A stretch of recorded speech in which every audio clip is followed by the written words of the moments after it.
The fourth use of the radioisotope is chemical reaction and structure determination.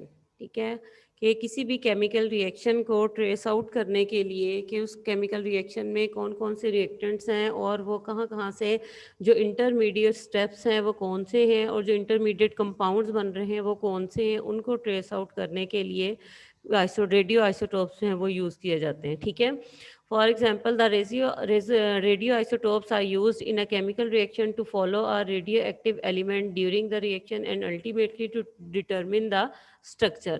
तो जहाँ जहाँ ये केमिकल रिएक्शन हो रहे होते हैं उनका क्या पाथ है उसको ट्रेस आउट किया जाता है. ठीक है, और उसके अलावा जो है क्योंकि जिस जिस जगह से जिस जिस केमिकल रिएक्शन से वो गुजरेंगे वहाँ पर वो अपने इम्प्रेशन जो हैं अपने रेडिएशंस जो हैं वो एमिट करते जाएंगे और उस तरह से एज अ ट्रेसर के तौर पर इसको यूज़ किया जाता है. ठीक है, और ट्रेसर से पता चलता है कि इस पार्ट की अगर फॉर एग्जांपल किसी प्लांट्स के किसी स्ट्रक्चर को डिटरमिन करना है तो वहाँ से जब वो रेडियो आइसोटोप गुजरेगा उसमें जो इंटरमीडिएट प्रोडक्ट्स बनेंगे वहाँ पर वो अपने इम्प्रेशंस जो हैं वो छोड़ देंगे, अपने रेडिएशंस जो हैं वो एमिट कर देंगे, जिससे पता चलेगा कि ये पार्ट जो है इसकी स्ट्रक्चर किस तरह की है, इसके सेल्स जो है वो किस तरह के हैं और जो इंटरमीडिएट प्रोडक्ट्स बन रहे हैं या इंटरमीडिएट कंपाउंड्स बन रहे हैं वो कौन से बन रहे हैं और वो कहाँ कहाँ पर रेडिएशन जो है वो एमिट कर रहे हैं. ठीक है, उसमें एग्जांपल आपकी दी हुई है दैट इज C14. ठीक है, C14 is use to label the carbon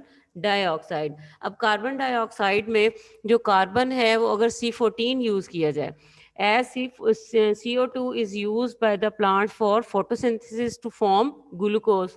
photosynthesis का प्रोसेस आपको पता है कि water combines with carbon dioxide in the presence of sunlight and chlorophyll to form glucose and oxygen.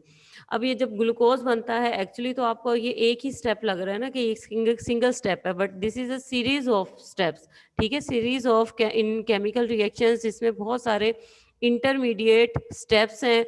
अब ये इंटरमीडिएट स्टेप्स में कौन कौन से इंटरमीडिएट कंपाउंड्स बनते हैं उनको डिटेक्ट करने के लिए जो कार्बन डाइऑक्साइड यूज़ की जाती है उसमें कार्बन C14 यूज़ किया जाता है because C14 is radio active जो है या रेडियो आइसोटोप है. वो जहाँ जहाँ से गुजरेगा वहाँ वहाँ पर उसकी जो है वो रेडिएशंस एमिट होती जाएंगी और उससे पता चलता जाएगा कि एक तो स्ट्रक्चर क्या है उस पार्ट की और उसमें कौन से कंपाउंड जो है वो इंटरमीडिएट कंपाउंड्स बन रहे हैं. ठीक है, so this is the fourth use of radioisotopes. ठीक है, the next one is that is very very important use of isotopes application in the power generation.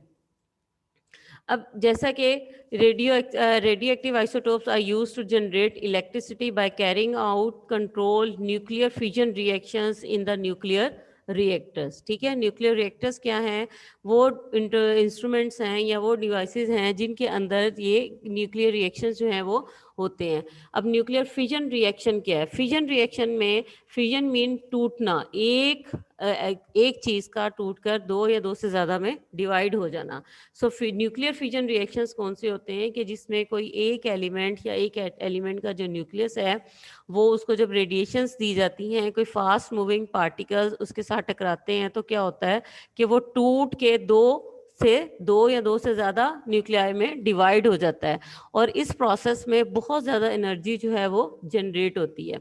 अगर इस एनर्जी को कंट्रोल्ड वे में जो है वो कंट्रोल किया जाए और कंट्रोल्ड वे में इसको यूज़ किया जाए तो ये बड़ी यूज़फुल एनर्जी है. बट जो मतलब अगर इनको न्यूक्लियर रिएक्टर्स के अलावा ये रिएक्शंस हों तो ये बड़े एक्सप्लोजिव रिएक्शंस होते हैं. ठीक है, तो जो न्यूक्लियर रिएक्टर्स होते हैं वहाँ पर बहुत ज़्यादा हीट प्रोड्यूस होती है इन रिएक्शंस की वजह से और इस हीट को कन्वर्ट किया जाता है इनटू इलेक्ट्रिसिटी और इलेक्ट्रिक एनर्जी में इसको कन्वर्ट करके इसको यूज़ किया जाता है. ठीक है, सो यहाँ पे एग्जांपल दी हुई है यूरेनियम की U-235. U-235 is bombarded with slow moving neutrons. Neutrons आपको पता है deeply the most penetrating particles हैं.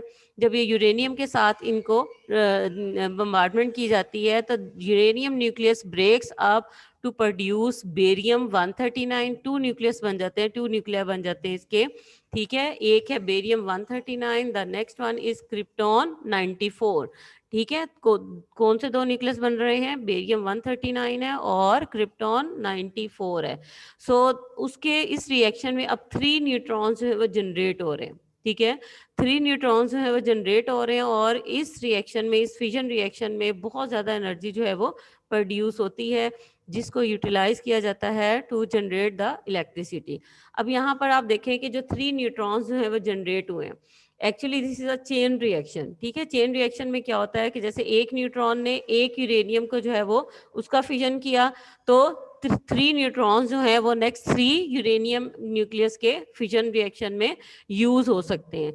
तो इस तरह से अगर यूरेनियम कहीं पर ज्यादा अमाउंट में पड़ा हुआ है, ठीक है, दैट इज U-235, और इस रिएक्शन को कंट्रोल ना किया जाए तो ये एक चेन रिएक्शन स्टार्ट हो जाता है, यानी कि 3 न्यूट्रॉन्स जनरेट हुए, वो अगले 3 न्यूक्लियर को जो है वो उसमें फिजन रिएक्शन करेंगे, फिर उसके बाद 3 इंटू 3 9 न्यूट्रॉन्स जो है वो जनरेट हो जाते हैं। ठीक है, जो कि 9 न्यूक्लियाई को आगे फिजन रिएक्शन उनमें जनरेट कर सकते हैं। तो इस तरह से अगर इस रिएक्शन को कंट्रोल रखा जाए तो इससे जो एनर्जी यूज़ की प्रोड्यूस हो रही है उसको पीसफुल वे से उसको यूज़ किया जा सकता है। लेकिन अगर ये अनकंट्रोल्ड रिएक्शन हो then it is very very explosive reaction, जो कि बहुत ज़्यादा नुकसान दे सकता है। ठीक है, so a large amount of energy is released which is used to convert water into steam in the boilers. ठीक है, बॉयलर्स के अंदर जो ये जो एनर्जी प्रोड्यूस हो रही है that is in the form of heat energy.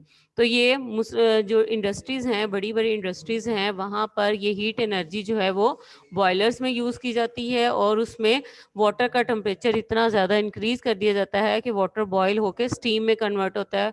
और आपको पता है जब स्टीम में कन्वर्ट होता है तो वो उसका कितना प्रेशर होता है। The steam then drives the turbines to generate electricity.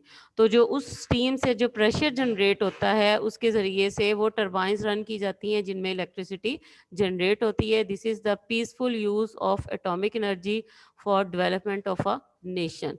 लेकिन अगर उसका जो है वो अनकंट्रोल्ड रिएक्शन होगा तो वो फिर आपको पता है बड़ा एक्सप्लोसिव होगा। लेकिन ये उस वे में है जब इसको कंट्रोल्ड न्यूक्लियर रिएक्टर्स में कंट्रोल्ड वे से जो है वो ये रिएक्शन जनरेट किए जाएँ, तब उसकी जो एनर्जी है वो यूटिलाइज की जा सकती है।